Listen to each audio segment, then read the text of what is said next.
welcome to Florida Focus, a college football podcast. My name is Brandon. I'm a lifetime Seminole fan. My name is Jarad, and I'm a lifetime Gator fan. And we are honored to have Brooke, who is a lifetime UCF fan, join us. Brooke, thanks for being on the show. Thanks for having me. I'm really excited. Yeah. A lot to talk about here. The Gators do fall to LSU. Florida State finally wins an interesting game against Miami, and UCF just houses Oklahoma State. But as is tradition, we're going to start with the Florida Gators. Jarad, tell me what happened in Death Valley, and are we expecting a bounce back from this, or your take on the loss to the Tigers? Yeah, I don't think that I would be the person that would have my finger on the pulse of the Gator Nation as far as like the attitude toward the game. But I will say that what happened in Death Valley was pretty much exactly what I expected to happen in Death Valley. I'm not sugarcoating the loss. I'm not hyping it. I'm not sunshine pumping the performance there because it was historically terrible. But, Jaden Daniels goes for 500-plus yards, and I was in a lot of group chats, Thursday, Friday, saying Daniels is going to go for 500 yards, expecting to win the Heisman here. And I think he did it. He's a phenomenal player, and my hat goes off to him. LSU's defense was suspect going in, and we saw that in the game as Florida offense and Graham Mertz continued to find a rhythm and continue to build on it. But what happened in Death Valley was just a culmination of some really, really bad defense for the Florida Gators. And it's a trend that started early on in the season after that big win against Tennessee. And we've seen it progressively get worse. It reared its head against Arkansas and maybe cost the game there when you couldn't get off the field on third down. And we saw that here, right? Early on, you get a big stop, 2 fourth down stops, I believe, early on in the game. And you're thinking, okay, well, we're in business here. Weren't able to capitalize on that as LSU stood tall. And that was a game where you were going to have to score on every drive to be in that thing. And Florida managed to, for the most part, do that until late there in the game. But there's not much good to take away from it, to be honest with you. Austin Armstrong has a lot of questions to answer on defense. The defensive line continues to be incredibly thin and incredibly young. Now, you can look at the youth of the Florida Gators and say maybe you got Kelby Collins playing on the D line. You got TJ Searcy playing on the D line. You got 2 true freshmen there. Shamar James is out, and you're a linebacker, so you're having to rely on Scooby Williams, who's he's a sophomore himself, but he's played a little bit of football, new position. You're out some guys there in the secondary. Devin Moore's hurt, who's really he's really needed to start all year long. So you could chalk it up and be like, well, Florida's just a young team. Maybe they'll get better, but even as a young team, you gave up like 700 yards of offense, worse than school history. So a lot of questions there to be answered. There are the Gators. And as far as the bounce back goes, I don't think we see that. I've been pretty vocal about how this year would end throughout the year. I don't see a win against Missouri on the road, who's playing phenomenal football, or at home against Florida State. People look at that game against Florida State and say maybe that's a game you could win. I don't see that. I think they're playing 2 different brands of football. So I don't foresee a bounce back. What you really want to look for moving forward is how does that offense continue to look? Trey Wilson has become a bona fide playmaker and somebody who I think is going to have a very bright future in the SEC. And then your running backs, Montrell Johnson and obviously ETN, are just phenomenal players. So, can your offense continue to score points and keep you in the game and just pray your defense gets a stop? That's going to be the name of the game here in these next 2 weeks. Gotcha. Looking at, was the second or third quarter the Gators pulled within a score, and Graham Mertz I guess didn't have a lot of time. He took 4 sacks and he lost a fumble. What were your thoughts in the middle of the game? Did you think, maybe we're hanging in here, maybe this is a good sign, or did you kind of think, I knew it was coming next? Well, there were some waiting moments there, right, where you're like, okay, if something happens here, maybe this game could get interesting in the end. I was never confident that Florida was going to pull a win out of Death Valley. There were some moments for sure when you're hyped and you're pumped up and you're like, oh, okay, we're in business now. But you're right. That offensive line for the Gators gives them a lot of issues. Damian George at tackle is just very ineffective. You look at some of the transfers out, Tarquin at USC, maybe Josh Braun at Arkansas, who weren't great, but maybe they provide big depth for the Gators right now. Keontae Goodwin, obviously having to step away, whose mother tragically passed away from cancer, having to step away from the program, was a guy that the Gators were going to really rely on. And probably would have shown up a lot of issues on the offensive line. But unfortunately, life happens, and some things in life are much bigger than football. And so, when you don't have the depth to replace those guys, it's going to get rough. So, to answer your question, I guess, in a long form, I was never worried about the Gators winning that game. Okay. You've talked a lot this year about LSU's secondary. What do you think you saw there, and why did Florida succeed in passing for 311 yards? That's a phenomenal question. And I've spoken a lot about some of the depth issues they've had, and they've been playing. The LSU was out some guys, so LSU obviously was playing some guys, some new roles. They had an injury even before the game, had an injury during the game in their secondary, so they're kind of like patchworking the secondary together. But the other part, and the one thing I will say about the Florida Gators is I honestly think they're going to be the throw the ball on most people. Graham Mertz had been successful throwing the football in every game this year, except, maybe the Georgia game, maybe early against Utah. But, he now holds the Gator record for most passes attempted without interception. And that's a guy that preseason everyone thought he's the bottom rung of the SEC. He's 24 yards. He's got touchdowns. He's only thrown 2 picks. One of them was tipped by Ricky Pearsall. So that's a guy that's playing very, very efficient football. And I think that it's his command of the offense, his ability to find guys. You mentioned the sacks, taking the 4 sacks. Some of that's on the offensive side. Some of that's on Graham. I think he is scared to give the ball away at times, and so he holds on to it too long. And I think that's kind of an issue. Like, you got to be able to throw the ball away some a little bit more, right? I think you can avoid some of those sacks, avoid some of those negative situations. Because if you don't take that sack, right, in Arkansas, and you're able to get that ball out of the back of the end zone, you probably win that game. So, that's a phenomenal question. LSU obviously has some issues in secondary moving forward, and they'll continue to struggle there through the year. But I think it's kind of it was a Florida strength versus an LSU weakness, and the Gators did a good job of exploiting it. Do we think LSU has the top offense in the nation? I think that LSU has the best quarterback in the nation. I was a big Penix guy, Michael Penix Jr. out there in Washington, who I think is a phenomenal football player. Probably going to be the first quarterback. Well, I don't know. We'll see. He should be, in my opinion, the first quarterback of the draft. But I just think Daniels is that good. He has great command of his offense. He's an incredible athlete. He makes plays you don't think he should. And then when you look at his arm, I mean, he's just an accurate dude. He puts him in the air. He throws it downfield. He has phenomenal receivers. A guy like Malik Neighbors, and then those guys and company. So I just think he's him. Honestly, I do think LSU's offense is overall pretty decent, but I think Daniels is the straw that mixes that drink. That's fair. I didn't really have any other final thoughts except Florida falls to 5-5, and you were pretty open about this is probably where you saw the Gators being, and anywhere between 5 and 7 wins. Any thoughts going the last 2 games, whether the expectations are going to be? You already said probably not win either one of them, but is that probably what the fan base is thinking, or is that just kind of a Jarad thought? I think that's probably a me thought. Your fan base is expecting to at least be able to figure out how to win one of those and get to a bowl game and show some improvement over that year one. I mean, you want to take a step back in year 2 from year 1. I just don't think that's a realistic thought. Just to be honest with you, I'm not trying to come down here on Gator Nation's hopes and dreams, but I think the fan base is the attitude of the fan base is very tumultuous at the point, right? It's not a fun place to be. A Gator fan online on the message boards and on the Twitter app or the X app. Sorry, Elon.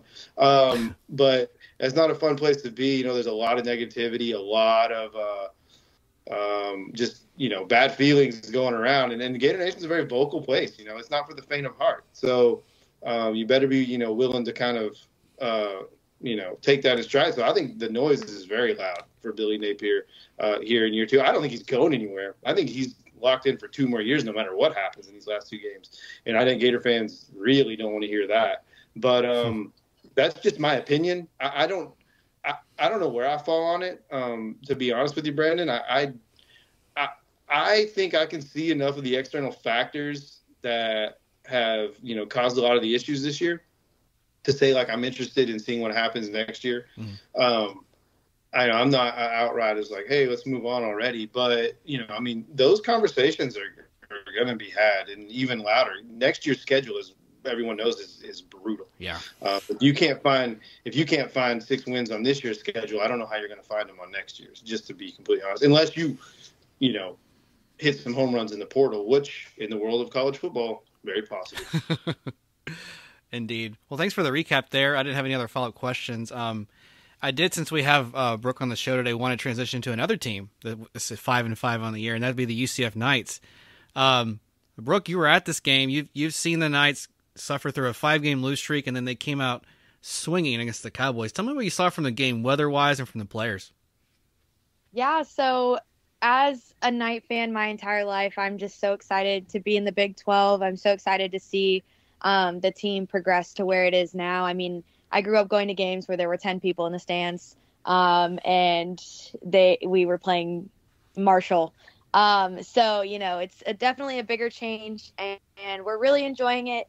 It's been nice to see the different fan bases that have come to Orlando too. Even though we lost, Baylor and West Virginia showing up strong, all of their fans were super enjoyable to be around and super nice with their wins. And then Oklahoma State comes to town, and, we're coming off of a tough win with Cincinnati. We fought really hard up in Cincy and ended up pulling out the win to snap the streak, which it seems that a streak is always snapped when we play Cincinnati, whether it's ours or theirs. But coming off of that win, I could feel the difference in the team. You could see it online. The social media was all different. Kind of like Gator Nation, Knight Nation is also very vocal. They've gotten a little excited with everything that's happened over the past couple of years. Sometimes I think they need to rethink it and calm down a little bit and remember where we came from. But it definitely showed a little bit this season, going on a 5-loss streak.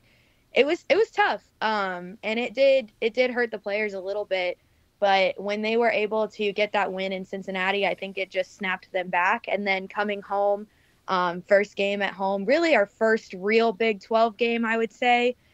Because we've played, it was our first Big 12 win, I should say. But we've played Cincinnati, so to get that win, it was good, but we've played them before, we've been conference foes for a while, but to have that first real Big 12 team win was just awesome. And then to do it in such a wonderful and smashing way. I mean, I never would have thought going into that game on Saturday, we would have won 45-3.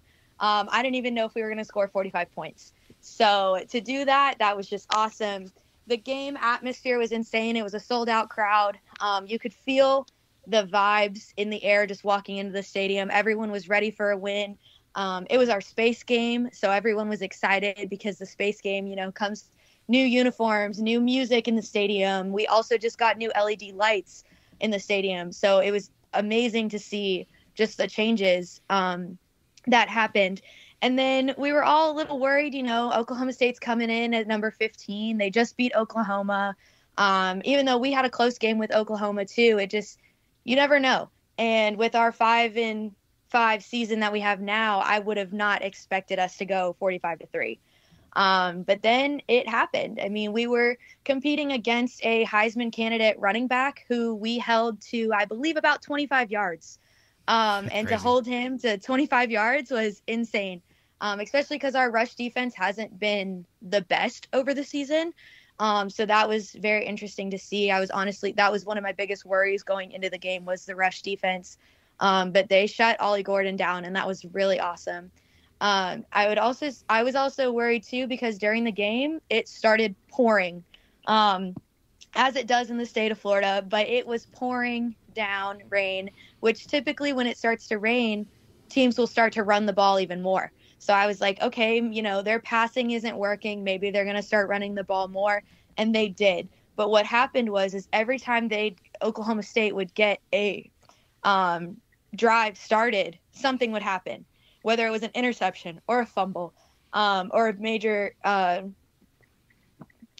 tackle, stuff like that. So it was anytime they got something going, they were immediately shut down, which was awesome to see. I mean, they would get down to the red zone and then all of a sudden there'd be an interception and we'd run the ball back.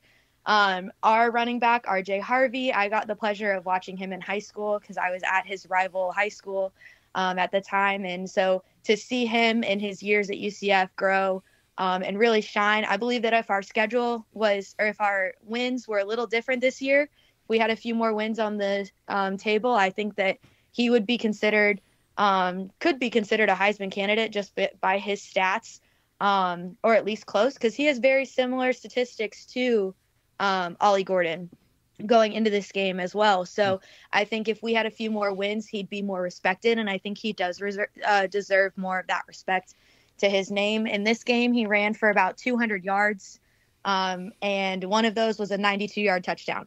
So it was just the vibes were electric. It was just a great game all around. This was one of our most healthiest games for our players. We saw most of our starters on the field. Defensively, our defense is what keeps us in games most of the time. And they definitely did that with this game, forcing the fumble and the 3 interceptions. Our sophomore, Damari Henderson, having 2 interceptions on the game and recovering the fumble. It was just amazing to see that as well, to see some of our younger players start to stand out and to see what our future might look like. So overall, it was a really great game. Glad that was our first official, real Big 12 win. And to be able to storm the field afterwards was pretty awesome. So nice. Yeah, they just put it on them. Jarad, let me ask you, because we're both from the Texas Oklahoma area. Bedlam ends last time Oklahoma State plays Oklahoma, and then you've made a comment that Mike Gundy does these kinds of things where he will just lose some head scratchers, and I think we both agree he just can't win when it matters. Tell me why that is, or why that trend continues. Man, here's the thing. No one in the world can out Mike Gundy, not even Gus Malzahn. And I've been really vocal about Gus's weird decisions, throughout the years and kind of strange things he's done. But the king of just being able to be completely mediocre at everything they do when it comes to coaching a football game is Mike Gundy. He's undefeated at it. He sits on a throne at the top of a mountain all by himself.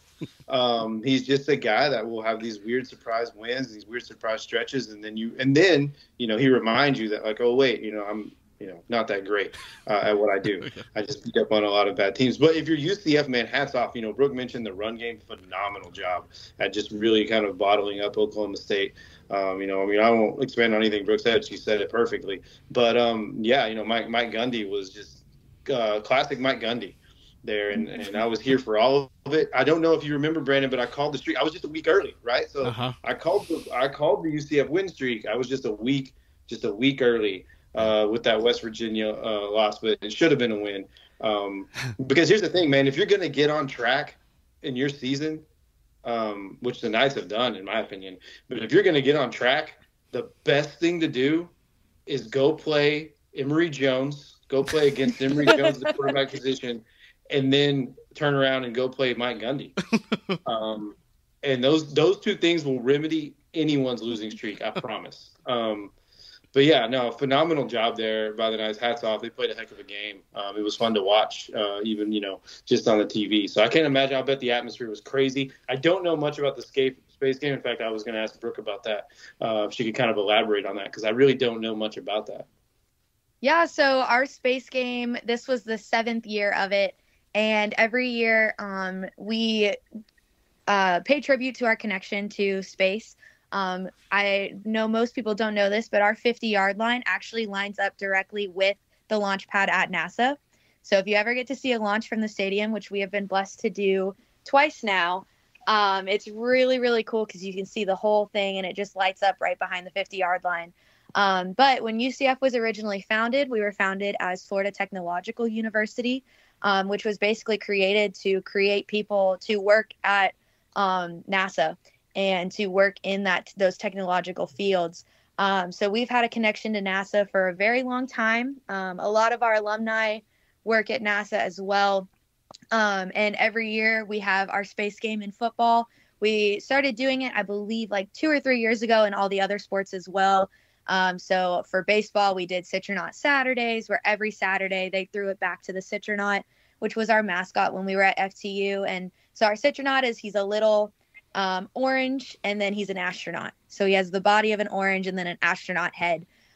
So we throw back uniforms and things like that. And usually our uniforms are very specific as to what they represent. So this year we went with the Canaveral blue color. So a lot of people were confused because they thought UNC was on their screens, but it wasn't. It was us.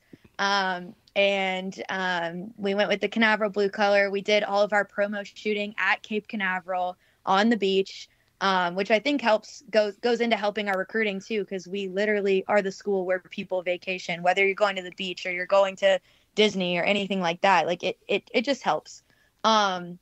and they played all kinds of space music. Like they played like Rocket Man, and things like that to just completely change over the atmosphere. On the field, they painted, the sidelines were blue as well. And we become the Knots for the night. So instead of the Knights, we become the Knots for the day. And everything. Our marching band gets in on it. They last year they did Star Wars for halftime. This year they did Star Trek. So it's really nice to just pay tribute to our space backgrounds, as well as just honoring something that's part of Orlando and part of the university too. And we're 7-0 in space games, so maybe it's just the space game trick. But if every game was a space game, would we win? I don't know. We'll see. I was going to ask that because I thought they were undefeated. Go ahead, Jared. If you schedule Mike Gundy for the space game every year, you will never lose.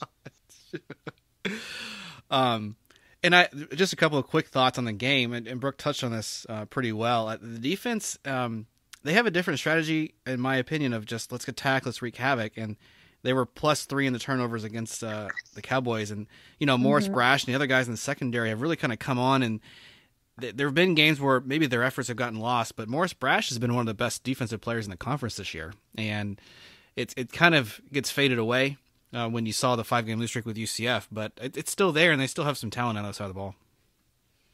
Yeah, unfortunately, a lot of that has been hidden because, like you mentioned, because of that 5-game losing streak. But if you look at the statistics going into these games, we're pretty even with each team that we've lost to. When we lost to Kansas, I don't know what happened there. That was just whatever it was. But with Kansas State, we were pretty even the entire game, and then we just lost it in the fourth. Same thing with Baylor. I mean, we gave up a 35-point lead. Again, don't know what happened there. But going into the game, our stats were the same. Same thing with West Virginia, similar stats, same type of gameplay. It's just where we lose it. And like I mentioned earlier, this was the first game where most of our starters were back to full health. Even against Cincinnati, our quarterback, JRP, he was not fully healthy, and you could see that when he would try to throw off the back leg or when he would run. He didn't rush the ball as much as he normally would. And so I think that is why the score was so close in that game. But against Oklahoma State, you truly got to see a pretty fully healthy UCF team, which was really nice because we haven't really experienced that all season. And I think that did help in our 45-3 win. I would think Florida State, you'll talk about in a second, are going the other way. Or they're just trying to stay healthy the rest of the year. What are the Gators doing? Are they kind of full strength at 80%? How are they health-wise? Not good. Okay. Not good at all. Shamar James is probably done for the year. Jack Pyburn's done for the year. Devin Moore, I don't know if we'll see him again. It's a big-time piece of the defensive back position. Even before the season, you had strong side defensive end. I don't know why his name escapes me. That's crazy. But he tore his ACL in camp. So also, I believe you're still out Caleb Douglas. I don't believe is available for Missouri, wide receiver there, who really is wide receiver number 2 at UF. Wilson's emergence has really came at, Douglas kind of just being out, with Pearsall there. So, and Wilson would have got the ball even if Douglas was there. But, Andy Jean, I believe, is still unavailable. So, a lot of pieces still missing for Florida. And so we'll see them patchwork together the rest of the way. All right. Very good. Any final thoughts on the Gators or the Knights, or I could just do a quick Florida State Miami recap? Yeah, let's move it on. Let's see what happens. All right, cool. Do it. So the Noles win. They win 27-20 at home, and probably a lot. I'm not sure if I covered this enough. Maybe Jared, you can remember, but we knew Miami would be a pretty good team. I think this was a game where we never got a huge lead. We had to hold on defense at the end of the game. We make a pretty big defensive mistake to allow a late touchdown for Miami, which kept it within 7 points. But, Miami is a skilled squad. They have some athletes. They just can't quite seem to put it together. Brooke, remind me, the center that transferred from UCF to Miami, is it Lee? Is that right? Yes, Matt Lee. Probably the best center in the ACC, to be honest. You could probably argue that Florida State's offensive line is about average, better than average. And, we got some decent pressure because Van Dyke is just kind of a statue back there. I think he's like one of the least likely scramblers in all of the country. And then he gets hurt, and he's taken out because, I don't know, was he inefficient? Who got hurt? Who knows? Then the backup Williams gets hurt late in the game, compound fracture in his arm. He had a card off the field. It was a pretty nasty injury. Well, then Van Dyke comes in to orchestrate the drive to tie the game, and he was ineffective and didn't get it done. So, the Noles had some funky plays in this game.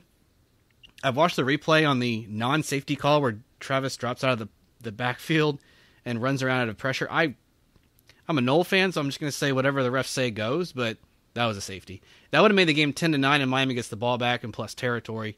I don't think that makes a difference on who wins. I don't honestly think that. But there were just a few small things like that. Benson gets loose for a rush, and he steps out like the 45. Otherwise, he's gone for a touchdown there.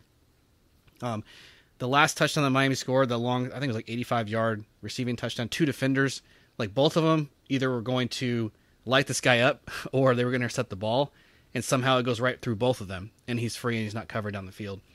So you get some really funky things that happen in this one. Otherwise, it might have gone 4-6 way a little bit sooner. I was lucky enough to go to the game. It was a very good atmosphere. I know I like to pick fun at Miami, but they just didn't travel very well this time. I've been to other Miami games, and there's usually more fans there. What game have you been to when Miami travels? Oh, my Lord. Well, back when they were decent, they have Mark Richt. They sometimes would kind of show up in Tallahassee, but is that like a difference between like 10 people and like 100, or like essentially, yeah, it's not. Okay. Surprisingly, they show up pretty well when they have bowl games in Orlando, but I think it's because most of them live here. Mm-hmm. Ooh. Yeah, yep. I like that one. Very, very true. So the Noles improved to 10-0. This was I feel like this was the year, I was telling Brooke this earlier, the Noles are kind of exercising some demons. Get past Clemson, get past Miami. Both of those games, me personally, I was like, just win at all costs. I don't care how it looks. I don't care if it's not pretty. And neither one of those games were a convincing win. I won't say that by any stretch. But you had Johnny Wilson back. You had Keon Coleman back. You saw what they looked like without those two guys at Pittsburgh. And you'll probably see what they look like again this week against North Alabama. It's a totally different look, a totally different feel. And it's kind of worrisome, as I was just saying about injuries. When you don't have those two guys and you have to rely on some other skills, that it just looks very different. So, yeah, pretty convincing win. Did y'all have any thoughts on how this game shook out, or how the Noles have gotten to 10-0? I'll probably disagree with you a little bit, Brandon, in that you mentioned, like, we've seen that Miami, is a talented team or has played good. I don't actually think they're that great. I mean, I'm not knocking the win or anything. It's just that, like, I was the Miami guy on this podcast for 6 weeks, hyping their wins and hyping their team and saying, man, this team looks good. And then I watched them just basically fall back down to earth. And I thought this was a game where you could tell that this team got up for this matchup, right? This team was like, our season banks on winning this road game. And I thought Florida State did a great job of weathering that sort of like momentum. One thing about college football, while we still have it in its, semblance of what we've had in the yesteryear, is that we have these momentum moments, right? And if you're a college football fan, you've seen them. And if you followed your team for a long, you've seen these moments where, you can do the unexpected and you can pull off the upset and all is right in Whoville for at least a week. And this was that game that Miami really wanted. Like, Emory Williams came in, almost saved the day, right? And it was kind of that moment. But Florida State did a great job of weathering that. I'm still not high on Miami. I don't think they do anything from here on. I think they got up for this week, and now you'll see them like there's nothing left to play for, type mentality. I don't think Cristobal's a good game manager. They'll flip some recruits from like Western Kentucky or something. I don't know. I'm just not. But, so I that's the only part I would disagree with you on. The question I would have for you, though, Brandon, is going into this game, it kind of felt like you're 10-0 now. Do you see a scenario where undefeated Florida State doesn't make the playoff? That's a great question. And in fact, I'm going to answer it by deferring to Brooke, because her and I were talking about this just the other night. So, Brooke, give me what's your take, which I think is pretty fair, on what you have seen from the Noles, number 4 in the country, undefeated, but who they've played and kind of where they stand and what you think will happen in the playoff, because I think we agree on this. Yeah, I mean, honestly, I've I'm still not sold on the whole undefeated Knoll thing. I was lucky enough to go to 2 games this season at Doak, and they should have been easy blowout wins. I should have been bored at the game. And surprisingly, I was very intrigued because there were times when I was like, oh, Florida State might lose this one. Who knows? And then they'd pull it out and score like 3 more touchdowns in the end. So, I haven't been fully impressed. I've seen Norvell coach for a while now. And I've definitely seen a change in his coaching, but he's not a flashy coach. He just doesn't play a flashy game. He doesn't have flashy players unless they're running backs. If it's a running back, they're going to be flashy. But other than that, I mean, there's been a lot of talk about Jordan Travis with the Heisman. And yes, he's a great player and he's a great human and he's a great leader on the team. But I just don't think he has the pizzazz to get to the level to be a Heisman candidate. Even though he's 10-0, he's very injury prone. He hasn't had the best years in the past at Florida State. He's brought them back from, down in the dumps, but still he doesn't just show everything that I need out of a Heisman candidate. And I think he's great. Don't get me wrong. And I think the 10-0 Noles are awesome, but there have been a lot of close games this season that I just don't know if something would have changed, would it have gone their way? For instance, when they played Duke, if Duke's QB did not go out in that game, I don't know that Florida State would have won that game. It was very close. The Blue Devils were on a roll, and I don't think that would have been a win for Florida State. Same thing with Miami. I mean, you mentioned when their secondary went out, I just don't see if he would have continued in the game and they wouldn't have had to bring back in Van Dyke. I don't know that Florida State would have pulled that one out, even though it is at home. It is Miami, they don't always show up the best, but it was a very close game that we were watching. So I'm not completely sold. I don't know that the CFP will be sold either. But that's just my take. They've got to prove a little bit more to me in these upcoming weeks. And I know they have a hopefully easy win this weekend, but I don't know if I take them against the Gators just as a mental game. I know many Gator fans will disagree with me. Yeah, I know. But it's such a mental game that I don't know, like, if Travis gets injured, what happens? Can Rodemaker catch up with that? I don't know, and Travis, like I said, he's very injury prone. The wide receivers are injury prone right now. So if one thing goes wrong, they have to sell me in that week, I'll say. And to further on that thought, Jarad, if you take, let's hypothetically say Texas wins the Big 12 with a loss, Alabama wins the SEC with a loss, and Oregon wins the Pac-12 with a loss, I have a hard time saying Florida State's any better than any of those 3 teams. Just to be completely honest. Well, no, and I don't. I think we both said it really well. I guess my question here, or my thought process is here, is like, you're going to take the winner of Ohio State and Michigan, right? Assuming they go on to win the Big Ten, right? That team is probably in. Washington and Oregon are very intriguing to me. I'm higher on Washington than I think most people are. I just think that's a really good team. I just think they're phenomenal. I just really enjoy watching them. But if they line it up against Florida State, I mean, I think they score a lot of points on Florida State, but I think Florida State scores a lot of points on them too. So to me, that game is kind of a toss-up. I don't really know if you look at them head to head. I think Washington has the better win in Oregon because I think Oregon beats Clemson or Miami.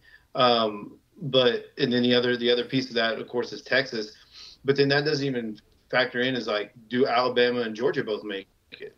Alabama beats Georgia, the SEC, Georgia's undefeated, or do you leave the 2-time defending champs out? I don't know. I feel like we're shaping up for one of the more wild finishes. Like complete chaos here, and what happens in the hands of the CFP, and this is a scenario that a lot of fans are kind of here for, to see what happens. But I don't know, Brandon. Who are your 4 right now?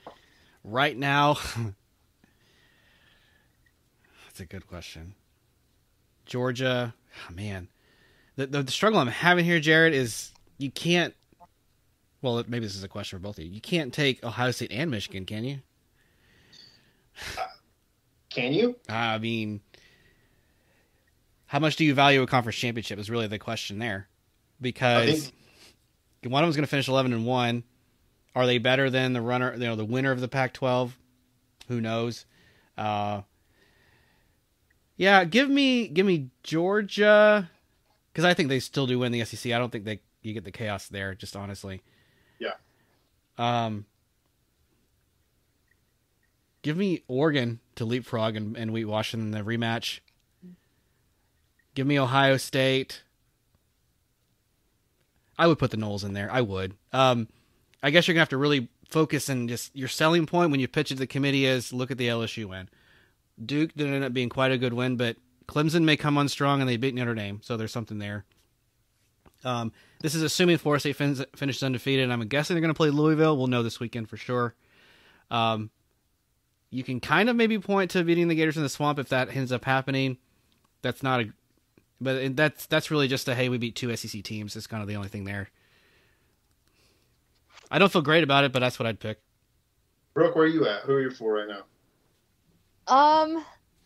Like I said, the Noles haven't really sold me, so until the end of the season, I can't put them in number 4. But I think when it comes down to, Oregon and Washington and Ohio State and Michigan, you got to go to Old Faithful and go strength of schedule.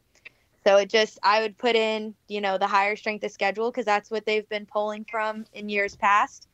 And that's where I would go with that. But I'd definitely put in Georgia, as long as they win out, win the title, whatever. But I'd say I'd probably put in both Ohio State and Michigan. Ooh. And then I've been rooting for Washington all season. So, I'd probably throw them in there too. No, that's fair. The other question I have, Brandon, on that. So the Noles say they beat Louisville. To me, that's a pretty marquee win. Louisville's a pretty good team, right? They've had some big wins. And I guess, do you feel that maybe a fan like me has maybe drank the Pac-12 Kool-Aid? Like maybe I'm overvaluing the Pac-12. Do you feel like that's potential, like some thoughts out there? Like where do you value the Pac-12 right now? So I think, just to be honest, when was it 2016 that Washington went to the playoff and laid an egg? Was that like 5 or 6 years ago? I don't know. That's left people's memory. And then you also had Michigan State with that really good season. Was it Connor Cook or whoever?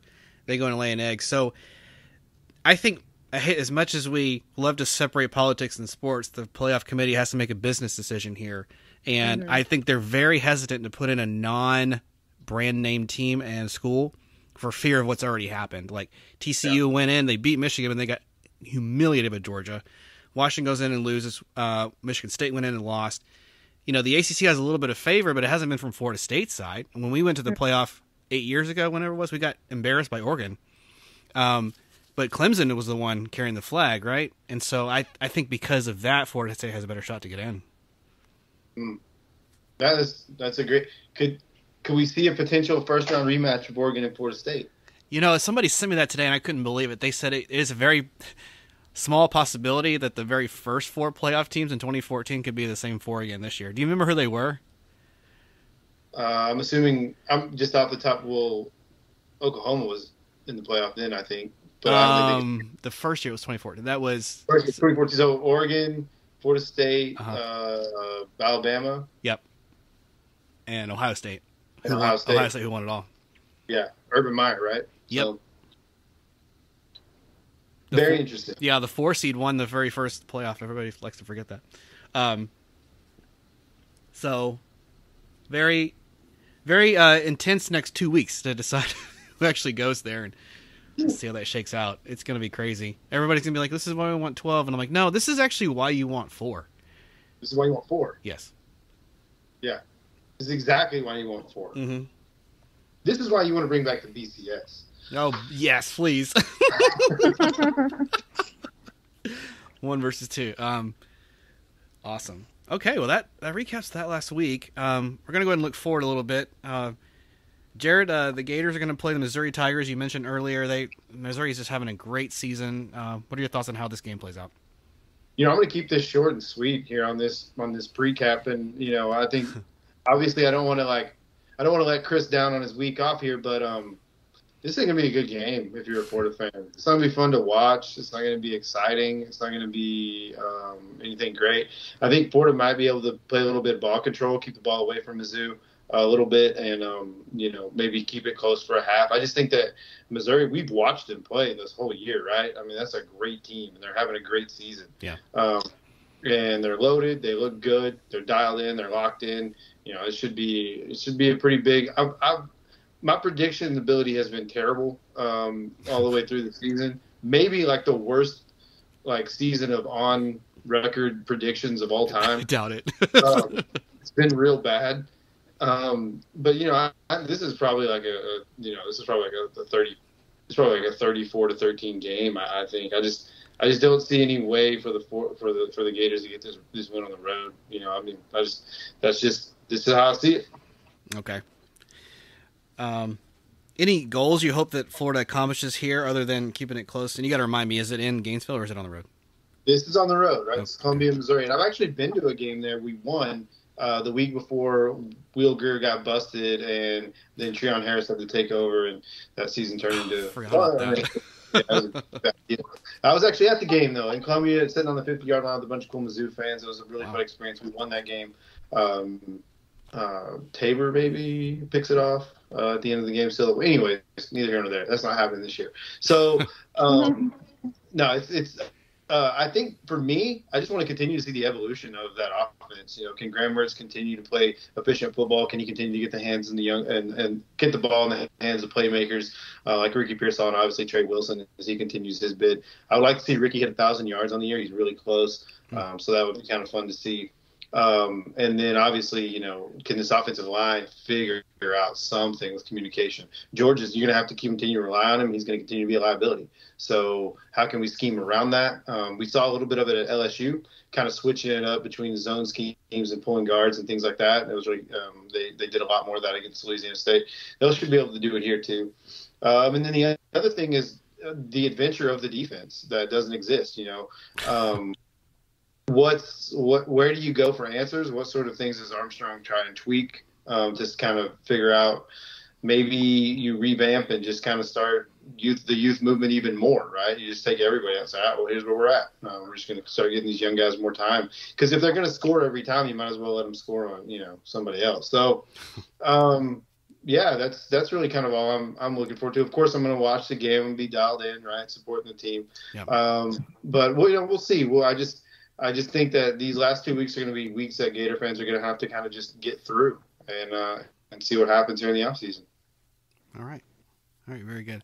I'm going to take Missouri to win here. If things fall the right way for Missouri, they may end up in a New Year's Six bowl. They've really impressed this year, and whether it's how they beat Kansas State or how they beat Tennessee, I mean, week after week they played really well. I never really judge a team on close losses, so I'm not going to be a guy hey, they played Georgia well. Yeah, so does South Carolina. Who cares? But who did they beat? And there's pretty marquee wins there. Yep, agreed. All right, Brooke, would defer to you. UCF is going on the road to Lubbock, which is the home of Texas Tech University. They've got wild foxes running around, wild possums on the field. What do you expect in this game, and how does it shake out?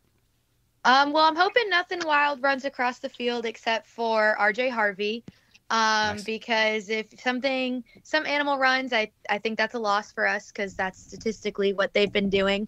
But I think that I don't know a lot about Texas Tech.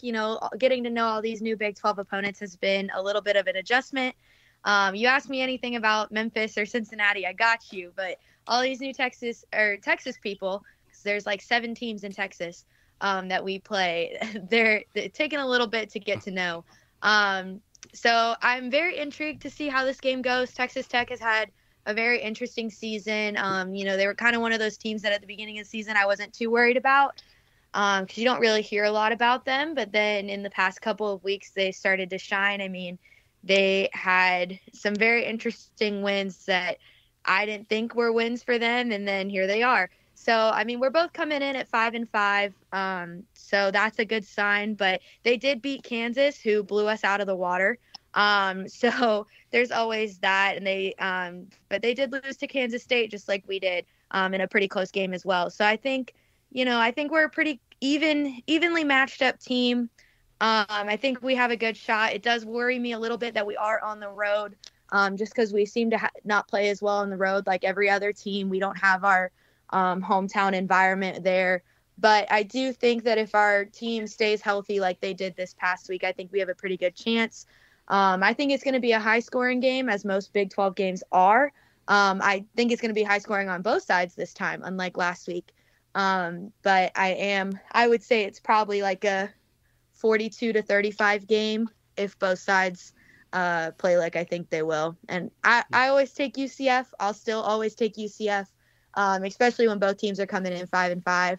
I think we got a pretty good shot. And I think we're on a high right now coming off of this past week. And I think we have our eyes focused in, though, on being on that high. And I don't think we're going to have the win hangover that most teams have, that kind of Oklahoma State came in with last week. So I think we'll have a good focus. I think we're ready to be bowl eligible and bring back a win before senior night in a few weeks. So. Okay. Fair enough. Yeah, this is a win. This is a win all the way for UCF. Obviously, traveling into the absolute worst cesspool town in the entire state of Texas, and obviously, I can speak on that as I grew up in the Texas Panhandle, born and raised in the 806. I can tell you that Lubbock, Texas, is just an absolute trash fire of a place. There's nothing there. There's nothing fun there. There's nothing that looks cool there. There's some decent, great Mexican food. But there's that. You can find that anywhere in the Texas Panhandle. You don't need to go to Lubbock for that. It's dirty. It's grimy. There's a bunch of people who don't know anything about football. So this is a win for UCF. I don't even know. Like, somebody could have been like, "Oh, Texas Tech is 5-5," and I would have been like, okay. They could be like 9-1. They could be, one, whatever. Like, they're not winning this game. I don't see it. Even if I did see it, I wouldn't see it. I would just tell you I didn't see it. I have nothing good to say about this town or this team. Their colors are boring. Their stadium is like just ugly.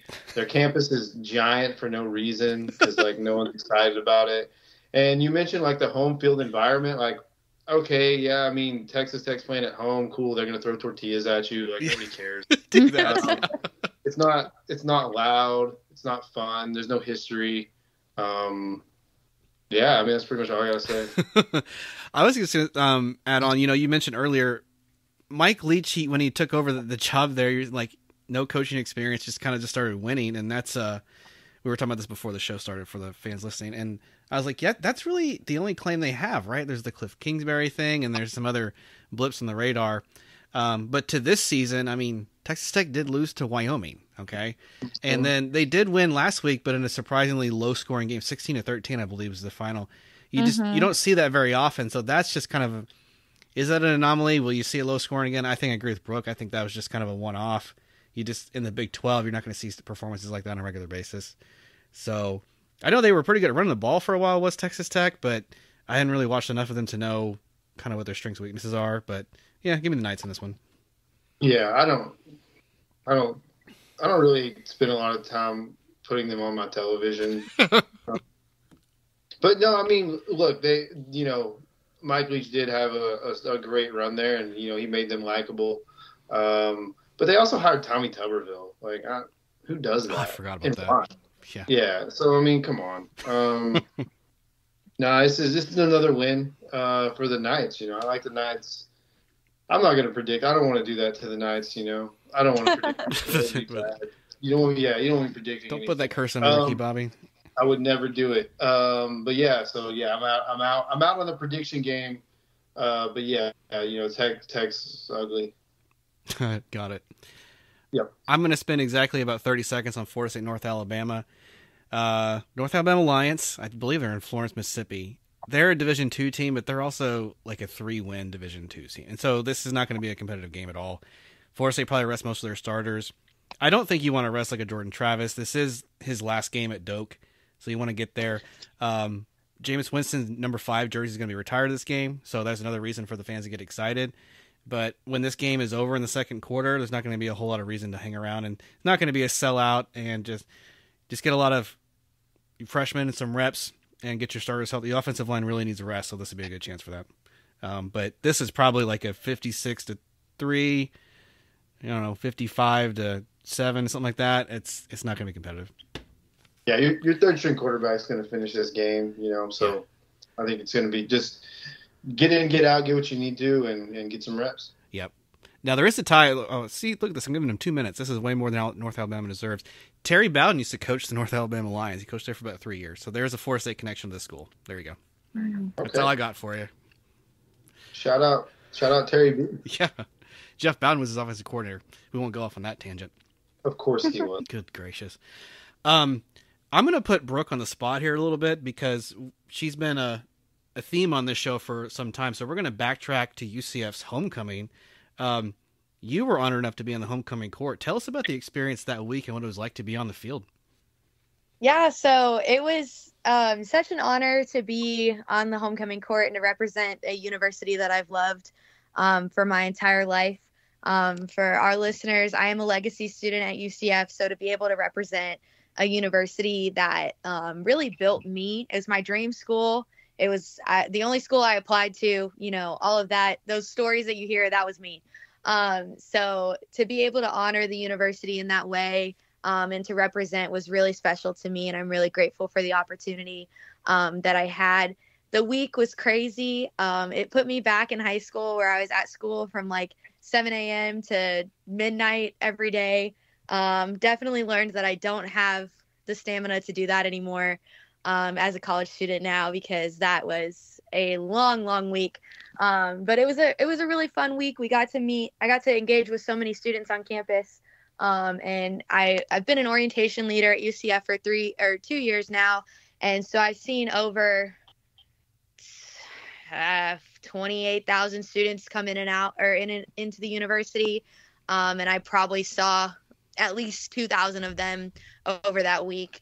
And to see the impact that I've made on the university and the impact that some of my friends have had, it was just a really awesome experience. A week full of activities. We had comedy night with Chico Bean. We had Rico Nasty for concert night. We had a Nice Got Talent show where students could showcase their talents that they have to other students. And we have our best tradition, actually voted the best homecoming tradition in 2017 by ESPN, Spirit Splash to wrap up the week right before the football game. So that's a tradition where all of the students will run into the reflection pond on campus, and we have a big pep rally, and we throw rubber duckies at college kids. So if it's the most ridiculous thing you'll ever see in your life, but it is also the best thing to ever do. So my first 2 years at UCF, I ran into the pond both years. And this year I had the opportunity with homecoming court to throw ducks into the pond. So that was really awesome. And we even got to do some, things in our community. We have a school on property that is for students or for children of students, faculty, and staff at the university. And it's called the Creative School. And we got to host a mini Spirit Splash with those kids over there. So we had this big bubble pit, and we threw ducks in the pit, and they had to go search for them. So even though, we were doing stuff at the university, we still got to see, we got to help out our community and have a little fun with the kids across the street. So that was really awesome. And it's things that you don't think relate to, the homecoming week. And then you do an event like that and you're like, wow, I'm really happy to be here. Just to show the love for my school and to see other people who loved the school in the same way. And then going on to the football game, it was actually the second year in a row that I've been on the football field on homecoming, which was kind of funny because last year one of my organizations that I'm a part of was honored as organization of the game at our homecoming game. And then this year I got to go on for the crowning ceremony. And it was awesome because we go on right after alumni band. So you get to watch the alumni band on the field and get to see all of them. So happy to be there. And then you trade spots with them. And I got to walk out with one of my closest friends from one of our organizations that we're a part of together. And we got to do the journey together. And then he ended up winning homecoming royalty. So to see him win and to be just there to support him, he had no clue it was going to happen. and he couldn't even move to go accept his crown. So that was just an amazing experience. And then to just be on the field, I was sad I missed most of the game, but I was watching it on my phone the whole time because I can't miss a UCF game at all. But it was great. When we finally got to the stands, I know it's probably my fault we didn't win because I'm superstitious and I didn't have my jersey on. I had on my dress, all those things. So I apologize to Night Nation. But it was definitely an experience that I am super grateful for. And yeah, it was just an awesome experience. That's great. Well, you can think of it this way. UCF hasn't lost since that game. So, I mean, that's not right. Because I've been wearing my jersey every game. There you go. We figured it out. Hey, we're back. You were talking about your involvement in the university. So Jared and I are both fans of schools that have existed since the 1850s, and FTU/UCF is very, very new. Tell me about how young their alumni base is. Yeah, so we're actually the youngest alumni base in the Big 12, and most of our alumni base age range is in their 30s and 40s. So we're super young. We even have young alumni events that we have put on to try to keep our alumni engaged as soon as they're out of the university so that we can keep them in those longer years too.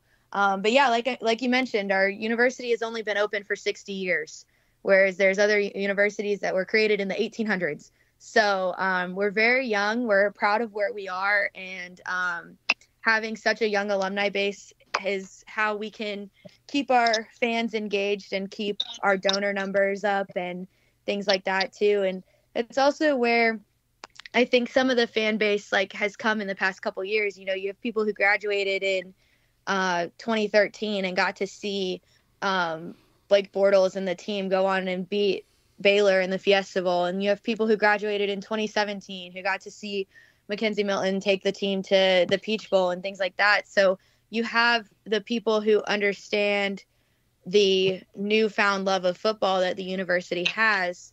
But then you also do have the older alumni who have seen the university grow. And now they're starting to have their students or their kids become students at the university too. So you have more of those hometown kids who are staying back at the university. We're one of the largest universities in the nation, housing about 70,000 students every year. And that number just continues to grow. And our acceptance grades and things like that. I mean, I did an admissions workshop the other day, and just the change in, I started at UCF in the summer of 2021, and just the change in the statistics of the students that are coming in. These kids are coming in with SAT scores in the 1300s and high 1300s. And I got a 1220 to get my Bright Futures. So it's insane to see the difference, not only in our athletics, but also in our new students coming in with our academics, and to see how strong of a university we are becoming. And it's only because of the alumni that have been able to stick around, and that we still have, I believe we have the largest living alumni base in the country, because all of our young alumni are so young. And most of our first round alumni, that graduated in the 70s and 60s, most of them are still alive. So we do have one of the largest alumni bases out there as well. That's a stat you shared with me that just blew me away. And I think I told it to you, Jared, too. 98.5% of UCF alumni is still living, ever. Yeah. That's wild. That is a cool stat. It's probably why you guys were able to move up to Big 12 so quickly. You guys got some pretty deep pockets. I didn't realize, that all the money keeps channeling back into Central Florida, and just the area here continues to grow. So it's insane. Yeah, we've got some pretty cool people helping us out, and it's not, like I said, it's not only in our athletics, it's in the innovation of the school and things like that. I mean, there was a video that surfaced a few years ago of Robert Downey Jr. giving a kid a prosthetic arm, and that was like an Iron Man arm, and a UCF alumni and graduate created that arm, and now has Limitless Solutions on right off the campus. So it's not only the athletics that have brought that in, it's also just the innovation between NASA, between our prosthetics, between our engineering, and our robotics schools and things like that. Like, they all help in their own ways, and athletics has just been able to, catch those highs within 2013 and 2017 and 2018 and just ride them out. I mean, I look back and I can go back to 2015 and we literally lost every single game. And that was my first year of having season tickets.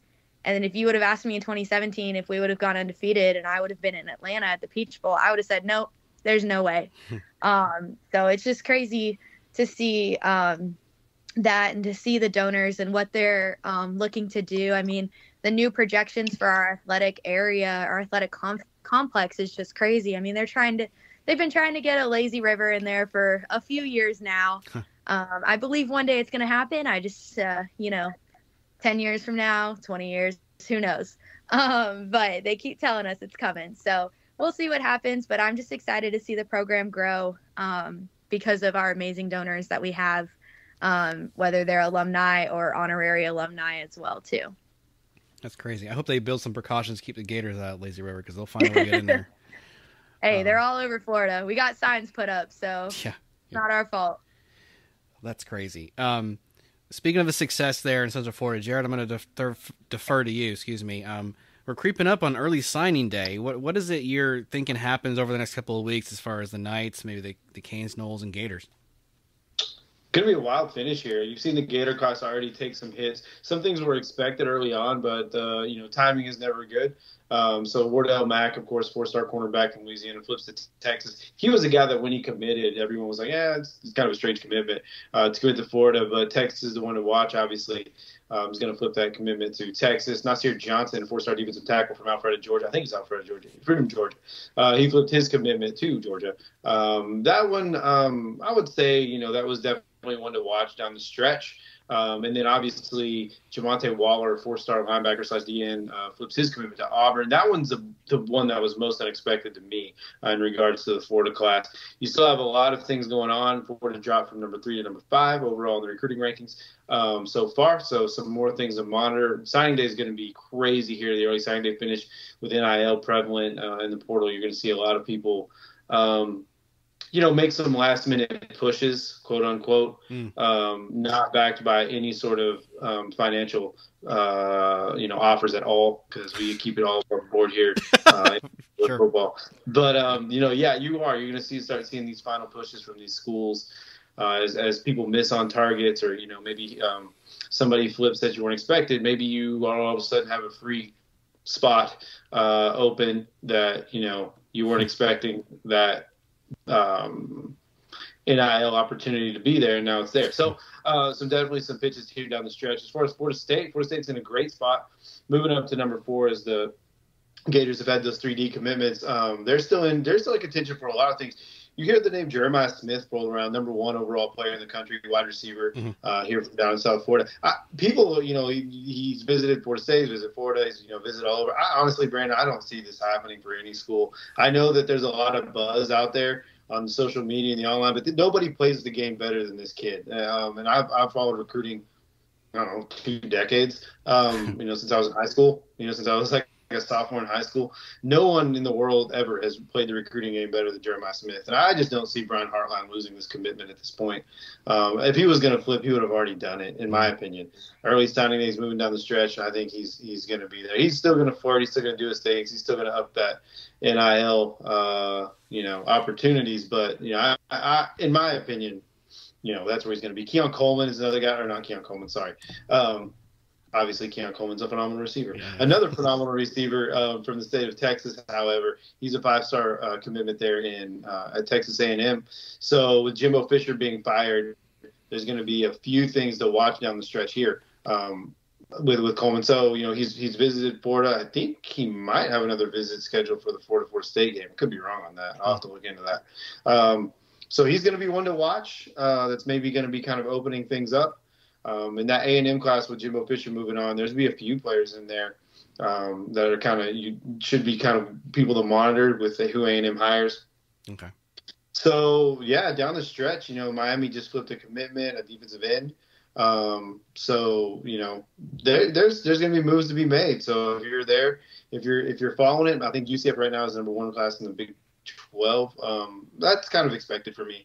As you see OU and Texas kind of move out of there, not a lot of recruiting powers. That conference is going to be wide open, right? So Kansas and Kansas State have built pretty good programs. Maybe Colorado moving in could potentially, but Deion Sanders has been very vocal about building that team through the portal and not so much high school recruiting. I personally think it's the wrong move, but he's been very vocal in that. So I don't think you'll see them make a splash here moving to early signing. Maybe Jordan Seaton, 5-star tackle out of IMG Academy. I think he's another guy that ends up maybe in Ohio State.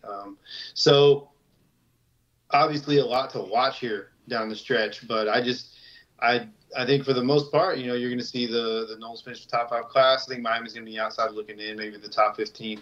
Got to be interesting to see where the Gators finish. Can they hold on to a top 10 class? Can they hold on to a top 5 class? I don't know. We'll have to see, who's still available on the board and who they bring in. So should be some excitement off the field as well. Gotcha. Brooke, I know that UCF has done pretty decent in the portal, maybe the last couple of guys. What's your grade as a fan looking in? Like, where would you grade them on what Gus has done with the portal and with recruiting? Yeah, I think it's been interesting. As most know, our QB is from the portal. We picked up John Rice from Ole Miss, and he's here doing great things, I think, for our football team. But he's also a baseball athlete too, so you got to think of both sides for him. He's killer on the baseball field too. So it's been interesting in the portal. We've had some losses for sure. I know you mentioned Matt Lee at Miami. He did leave and he is in Miami now, but have our losses been doing better? I don't know. We've gained some from the portal, like I mentioned, with John Rice and as well as RJ Harvey. RJ Harvey was a transfer too, and he was a hometown kid. We keep hearing stories of all these players that have been leaving, and Gus is going into that portal and he's recruiting them back. We've been trying to keep our hometown boys here. We've gotten a lot of boys from the Sanford area. Damari Henderson, who had our 2 interceptions and 1 fumble this week, as a sophomore, he just got here last year, but he was here from Sanford. He's a hometown hero. So very excited to see what Gus continues to do in the portal. I think he's doing it really well. And I think his recruiting at home has been super awesome too. A lot of these, I went to an event in early June, and it was put on by Gus Malzahn's wife, Christy, and it was a ladies' night. And we got to hear from some of the coaches about their recruiting process, and they're focused on the state of Florida. They want to keep these guys at home.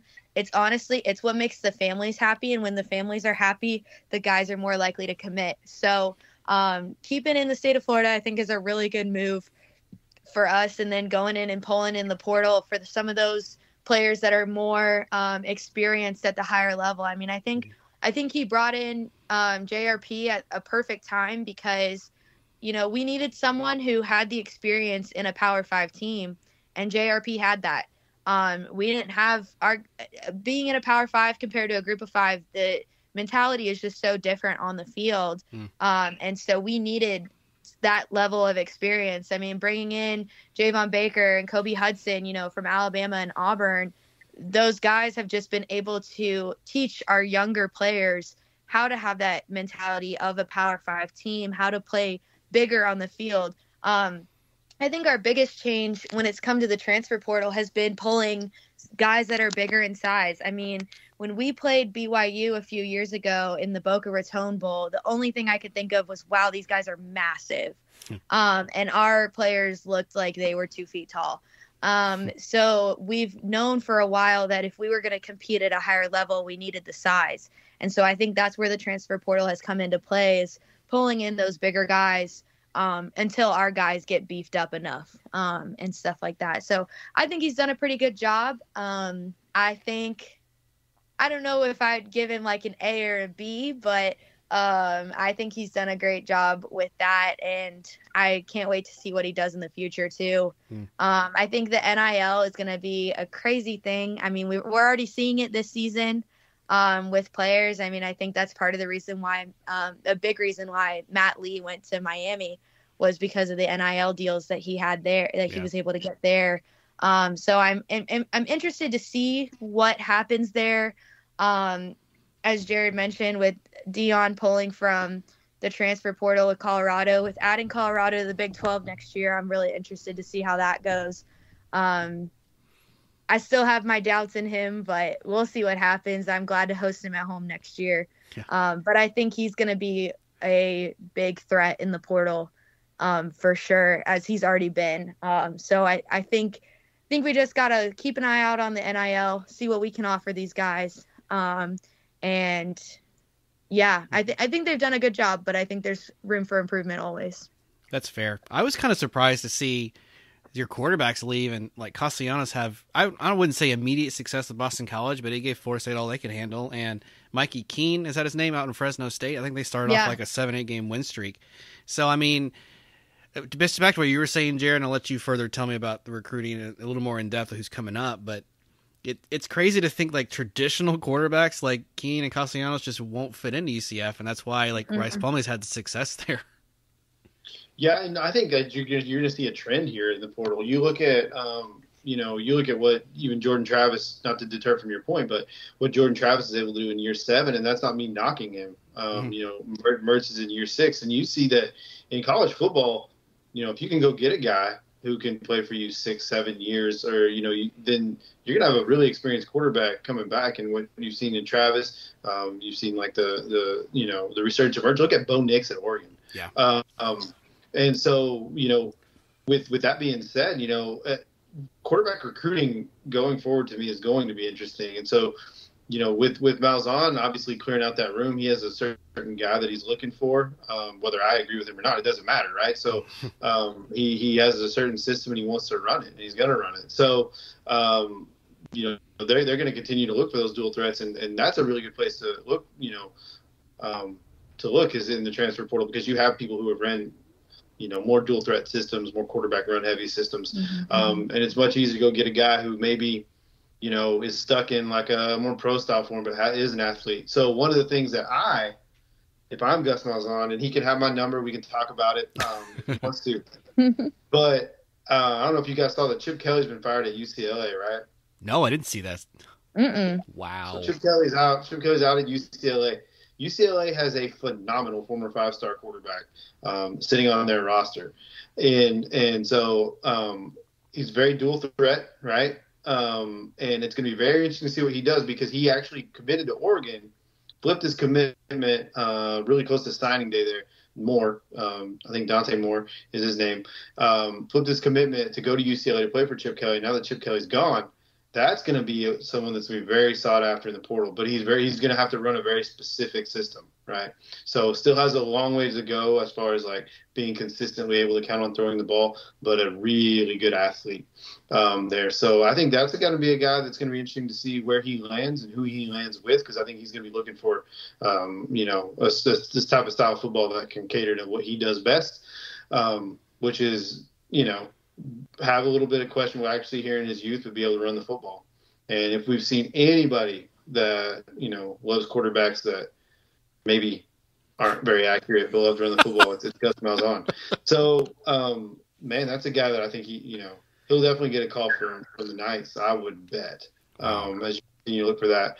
And so something to follow there. And then if Lincoln Riley, the rumors are true, obviously Caleb Williams going to the draft, but there's going to be some quarterback, changes there. You look at what Jimbo leaving A&M, there's some guys on the roster there. They're going to be jumping in the portal, some big-time defensive linemen, likely also some secondary players. So portal's about to be crazy.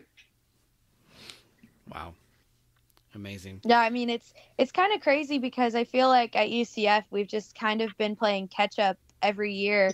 And I feel like, honestly, I think the NIL is going to help us with this a little bit. I think it already has, but we haven't had one of those 6-year, 7-year, 20-year quarterbacks, in a really long time. I mean, we've had pretty much every season in the last 10 years, we've had a different QB for the entire season, just based off of injury or deciding to sit out because they want to transfer.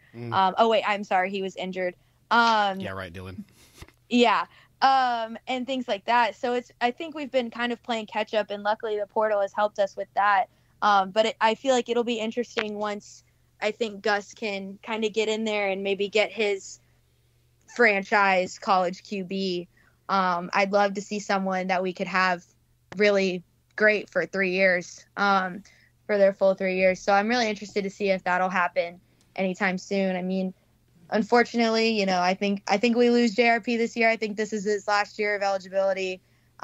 So what's next? I don't know, but we'll see. And, you know, if Gus goes out and hits the portal hard, I think we have a good chance of finding somebody to fill his shoes. So speaking of last year's eligibility, Brandon, a very senior-laden Florida State team this year.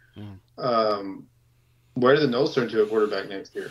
It's really tough to say. Jordan Travis has really pulled us out of a hole, as Brooke was mentioning. I mean, I don't think Tater Romaker was ever the answer.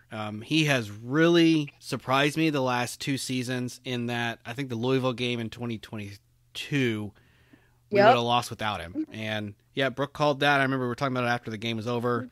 And, you know, the year before that, it was just abysmal play by him. And so he's not the answer. A.J. Duffy's been a pretty good quarterback get for us, but he's had like 0 playing time. Like, he's the kind of guy, I think, if you don't fight to keep him, he's gone, and he's going to do really well somewhere else. Help me out, Jared. There's a quarterback we got, Luke something, who's coming in. I really think he might be the future, but you don't play a guy like that to start off, do you? I mean, if you do, it's a little concerning. In today's college football world, you know, more and more true freshman quarterbacks are being asked to kind of take over those roles. But I don't know if that's your answer year one at Florida State. Yeah. If you're bringing back the roster, you're bringing back, you know, do you look to a true freshman and look toward a more rebuild year? I think that's a school that absolutely goes to the portal, right? Yep. To see what they can find. So that's going to be an interesting thing to follow for me is not only, you know, obviously we still have the rest of the season to get through, but that Florida State future quarterback situation, I think it's going to be fun to track because, you know, where can you pivot to? And obviously there's going to be somebody out there. Yeah. It's going to be something where you're going to want to do the running back by committee thing. You know, do you rely on Keziah Holmes? Do you rely on Hill to get you running? And that's what Mike Norvell's done for many years, right? Even back to his days in Memphis. Let me get some jackrabbits out of the backfield, and that'll open up the running game because of a threat. But I haven't seen a lot of, and maybe I could be wrong on this, I don't know the quarterbacks that we have coming in are going to be dual threat like Jordan Travis, so he can run. And it's been pretty clear early on in his career that was the only option we had because he's running for his life. Now we only run him if we absolutely have to. And so that's a sign of maturity to me. And so the offense, it's going to look different. It's going to be, you're not going to have a guy like Keon Coleman who's going to go up there and just snatch a ball out of underneath the hoop. And you're not going to have a 6'7" guy on your team next year. And so the offense will just look like you don't have any superheroes on it. And it's going to be, man, what a year we had. You know, we took advantage of those athletes. So yeah, I think I think Florida State's a team that you could look at being very portal heavy as they supplement the losses to get to the stopgap from their recruiting class this year, right? So they're going to bring in a really solid recruiting class. This is a team that I think will probably, and we've seen Mike Norvell do it before, utilize the portal to fill in gaps. So I think that's kind of what we'll see, just because they're replacing so much. They're not in a situation, well, what school is in a situation like Georgia where they just reload every year, or Alabama? You know, no one is. Georgia could lose their entire starting 11, have another 11 of, you know, top 100 players. And that's just where we're at. So, yeah, I mean, it's going to be something to watch. Early signing day is going to be a lot of fun. I'm looking forward to seeing how the in-state schools finish and where we go in the portal, because there's going to be a whole bunch of names that aren't in the portal that you don't know, that you don't even think would be in the portal. They're going to be in the portal, you know, this time in 2 weeks. So that's going to be fun. The same way with coaching, right? There's going to be guys that are interviewing for A&M job that you'd be like, no, they're never leaving. They're, well, maybe they're leaving. So, you know, you're going to have a couple Lincoln Riley, Oklahoma to USCs this year, I think. It's possible. It just started later this year than usual, I think. That's kind of odd. Man, well, this has been a great chat. I could go on for hours. We're going to have to go ahead and wrap it up, though. But FloridaFocusPodcast.com is the website if you want to reach out to us to give some feedback on what you thought on our special guest host, Brooke. Thank you so much for coming on today. Yeah, of course. Thank you so much for having me. It was super fun. Yep. And don't forget, we're on Patreon, patreon.com/FloridaFocusPodcast. That gives you access to our text chain, and you get my cell phone number, so you can berate me as much as you see fit. Any final thoughts on the week that's coming up? No, you know, I'm just excited to see where we go in this playoff push. I'm excited to see what 4 get in. Yep, same for me. Oh, go ahead, Brooke. I'm just excited for hopefully another UCF win. I got my eyes up at Oklahoma State this weekend too. They're playing Houston, and we have Houston in 2 weeks. So hopefully, Oklahoma State will provide a beat down for them too, and we'll get a little beat up Houston team for senior night. So I'm just excited to watch all around and finish out this season strong, hopefully, as a Knight. Sounds fair. I mean, Florida State hoping to improve to 11-0, and it would be a 17-game win streak. It's been a long time since the Noles have been here, and it can't be understated just how much you should appreciate something like this. However it shakes out, if you're in the playoff or not, you checked off a lot of boxes this year so far, so it's going to be a successful season no matter what. Yep, for sure. Yep. All right. Well, thank you so much for listeners for joining us. This is Brandon saying go Noles. This is Jarad, and for Chris also, shout out my boy saying go Gators. This is Brooke saying go Knights.